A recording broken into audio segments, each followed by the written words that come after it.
तो दोस्तों नमस्कार। एक और नई वीडियो में आप सभी का बहुत बहुत स्वागत है।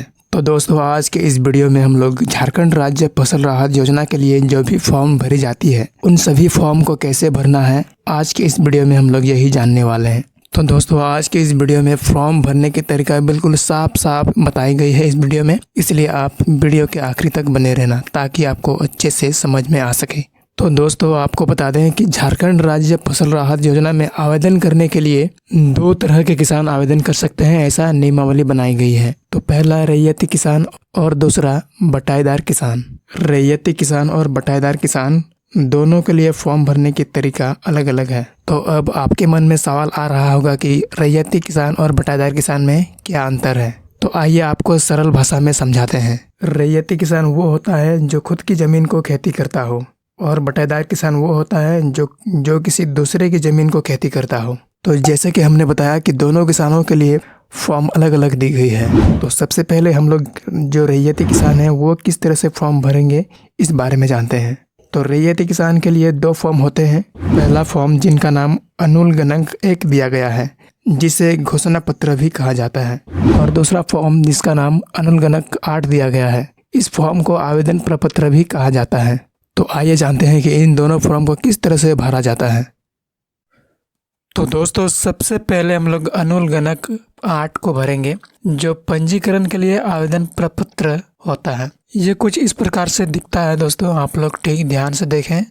रुकिए एक बार मैं आपको जूम करके दिखाता हूँ। जैसे कि अभी आप यहाँ देख पा रहे होंगे, यहाँ लिखा हुआ रहेगा अनुलग्नक 8 झारखंड राज्य फसल राहत योजना पंजीकरण के लिए आवेदन प्रपत्र। तो नंबर 1 पर आपको सबसे ऊपर आवेदक का नाम भरना है। उसके बाद 2 नंबर पर उम्र वर्ष में आपको 2 नंबर पर उम्र भरना है, वह भी वर्ष में आधार कार्ड के अनुसार। मतलब जो भी आपका आधार कार्ड में उम्र होगा वही आप इस बॉक्स पर भरेंगे। उसके बाद आपको यहाँ मोबाइल नंबर भरना है। जैसे जिस तरह से हमारा मोबाइल नंबर 10 डिजिट का होता है, 10 अंकों का होता है, ठीक उसी तरह ही यहाँ 10 बॉक्स दिया गया है। आपको मोबाइल नंबर के एक एक अंक को एक एक बॉक्स पर भरना है। ठीक उसी तरह 3 नंबर पर आपको आधार कार्ड संख्या भरना है। जिस तरह से आधार कार्ड में 12 डिजिट होता है, ठीक उसी तरह से यहाँ 12 डिजिट का बॉक्स दिया गया है। तो आपको आधार कार्ड की हर एक अंक को एक एक बॉक्स में भरना है, कुछ इस तरह से।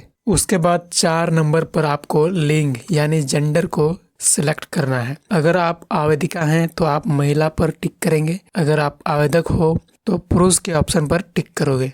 उसके बाद 5 नंबर पर श्रेणी दिया हुआ है, मतलब आप किस श्रेणी किस कैटेगरी से आते हो। सामान्य, अल्प पिछड़ा वर्ग, अनुसूचित जनजाति, अनुसूचित जाति, आप इनमें से किस कैटेगरी से बिलोंग करते हो उसमें आप टिक लगाएंगे। उसके बाद 6 नंबर पर आपको आवेदक का पता भरना है। जैसे आवेदक का पता में आपको ग्राम, उसके बाद पंचायत, प्रखंड और जिला भरना है। उसके बाद नीचे इस 7 नंबर के ऑप्शन पर आवेदक का प्रकार भरना है। मतलब आप रैयत हो तो आप रैयत के बॉक्स पर टिक करेंगे, और अगर आप गैर रैयत हो तो गैर रैयत के ऑप्शन पर टिक करोगे। तो अभी हम लोग रैयत वाले किसान किस तरह से फॉर्म भरेंगे इस पर हम लोग बात कर रहे हैं, तो हम लोग रैयत पर टिक करेंगे। उसके बाद 8 नंबर पर आएंगे। 8 नंबर पर लिखा है कि आवेदक अगर रैयत हो तो निम्नलिखित सूचना को अंकित करें। तो जैसे कि आप देख पा रहे हैं कि 8 नंबर में ABC करके 4 ऑप्शन दिया हुआ है। तो इसमें आपको सबसे पहले यानी A नंबर पर आपको, अगर आप PM किसान सम्मान निधि योजना के लाभार्थी हैं तो आप हाँ में टिक करेंगे, अगर नहीं है तो आप नहीं में टिक करेंगे। उसके बाद B नंबर पर आपको कुछ नहीं भरना है, बस आपको इसे पढ़ के समझना है। उसके बाद C नंबर पर आपको भूमि का सर्वे खाता संख्या भरना है, मतलब कि जो भी आपका जमाबंदी नंबर होगा उसे आप यहाँ भरेंगे। और उसके बाद नीचे D नंबर के ऑप्शन पर आपको प्लॉट संख्या भरना है, मतलब जिस प्लॉट में आपका खेती है, आप फसल लगाए हैं जिस प्लॉट में, उसी प्लॉट संख्या को इस बॉक्स पर भरेंगे, कुछ इस प्रकार से। उसके बाद 8 नंबर के बाद 9 नंबर के ऑप्शन पर रैयत किसान वाले 9 नंबर ऑप्शन को नहीं भरेंगे, आप लोग इसे ब्लैंक ही रहने देना है, क्योंकि ये 9 नंबर वाला ऑप्शन गैर रैयत वाले किसानों के लिए है, तो इसे आप ब्लैंक ही छोड़ दें। फिर उसके बाद नीचे 10 नंबर के ऑप्शन पर आपको अपना जमीन यानी खेती की विवरण को यहाँ भरना है, एकड़ या डिसमिल में। मतलब कि आपने कितनी एकड़ कितनी डिसमिल में खेती लगाई है, तो आप इस बॉक्स पर एकड़ या डिसमिल में भरेंगे। उसके बाद 11 नंबर पर आपको बुआई की तिथि भरनी है, मतलब आपने खेती जब लगाई थी तो उसकी तिथि क्या थी, वही डेट आपको इस बॉक्स पर भर देना है।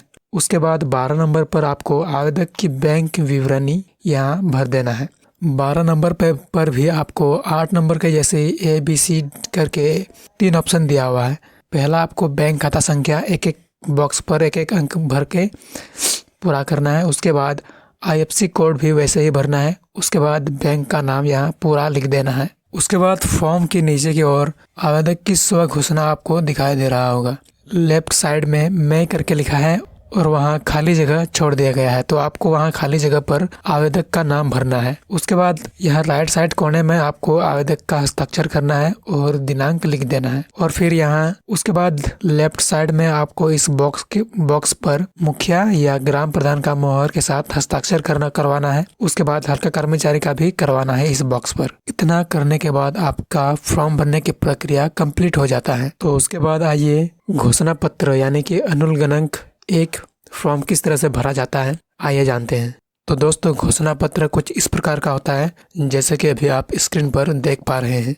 तो दोस्तों, आपको बता दूं कि एक आवेदक का दो फॉर्म भरा जाएगा। पहला तो वो जो अभी आपको बताए, मतलब कि आवेदन प्रपत्र, और दूसरा अभी जो आपको बताने वाले हैं मतलब घोषणा पत्र। तो घोषणा पत्र भरने की तरीका बहुत ही आसान है दोस्तों। तो जैसे कि अभी आप स्क्रीन पर देख पा रहे हैं कि सबसे पहले आपको मैं लिखा हुआ रहेगा, उसके बगल में खाली बॉक्स दिया है, तो आपको इस खाली बॉक्स पर आवेदक का नाम भरना है।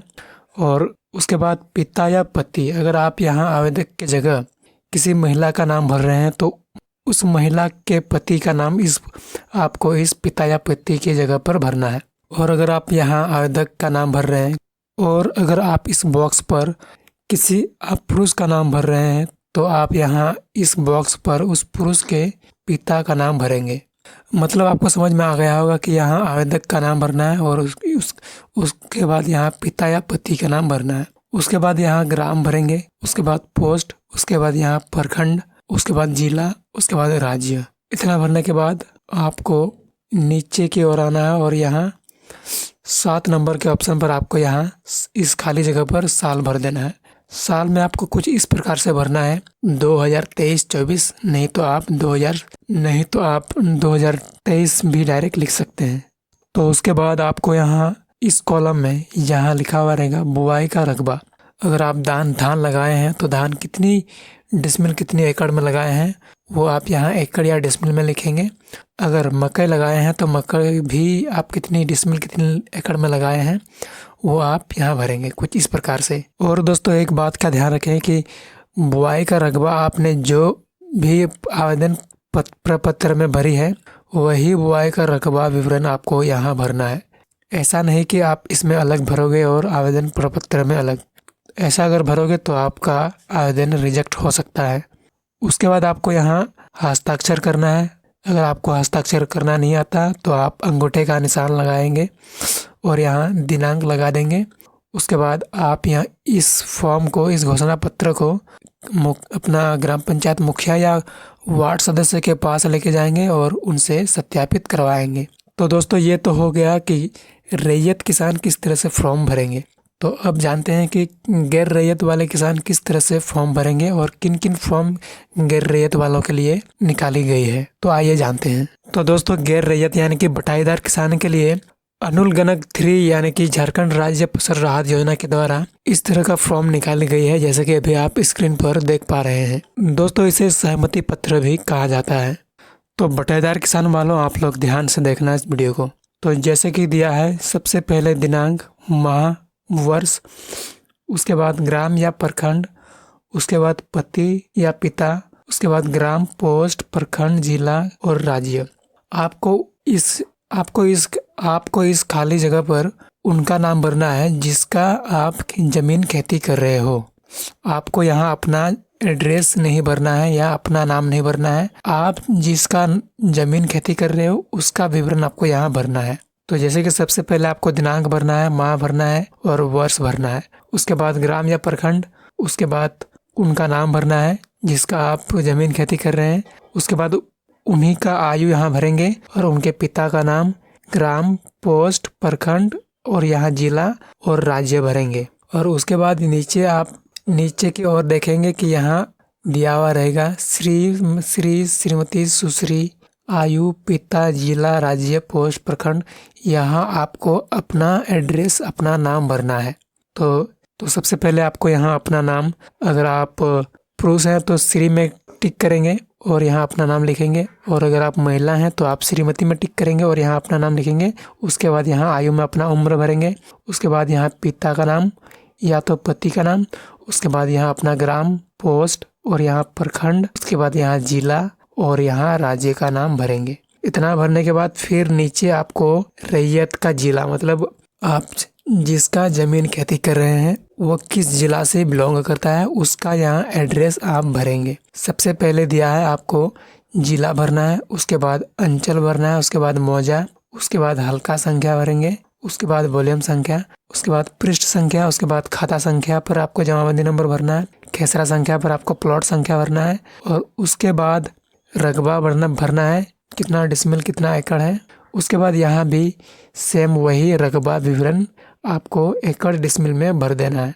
तो दोस्तों, हल्का संख्या क्या है, वॉल्यूम संख्या क्या है, और पृष्ठ संख्या, खाता संख्या और खेसरा संख्या किस तरह से निकालना है, अगर इस बारे में आपको वीडियो चाहिए तो आप लोग कमेंट करें, मैं बना दूंगा इस बारे में वीडियो।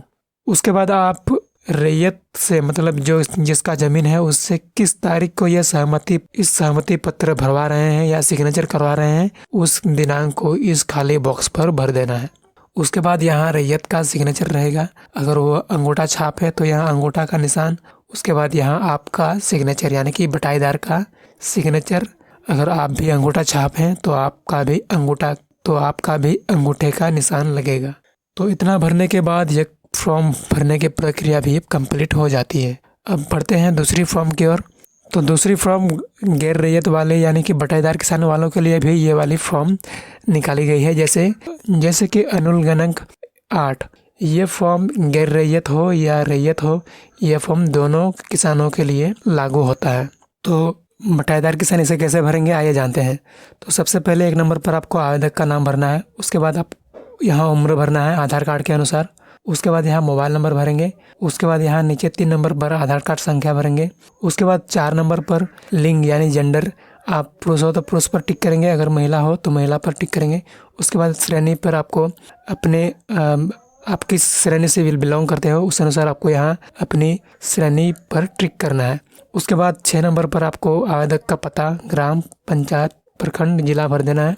उसके बाद 7 नंबर पर आपको आवेदक का प्रकार, यहाँ आपको ध्यान से टिक लगाना है। जैसे कि आप गैर रैयत हो, बटाईदार किसान हो तो आपको इस गैर रैयत के ऑप्शन पर क्लिक करना है।